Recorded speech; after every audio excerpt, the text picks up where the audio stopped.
உங்கள் ஆரோக்கியமே எங்கள் லட்சியம். மாமியார்ஸ் அடுப்பங்கராவிலிருந்து இன்றைக்கி நீங்கள் பார்க்க போகிறது ஒரு கப் ரவையில் இன்ஸ்டண்ட்டாக அரைக்காமல் மொறுன்னு போண்டோ எப்படி செய்யறதுன்னு தான்.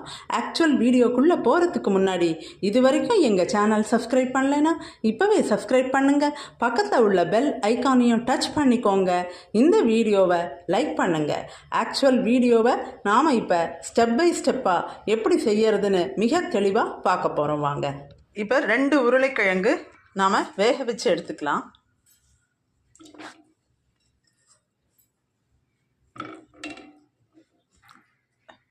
இப்போ பாருங்க, நாம் இப்போ 1 கப் தயிர் எடுத்துக்கிறோம். அதே கப்பால் 1 கப் தயிர் எடுத்த அதே கப்பால் 1 கப் ரவை, அதையும் இப்போ இதில் போட்டுடுறான். இந்த ரவையும் தயிரில்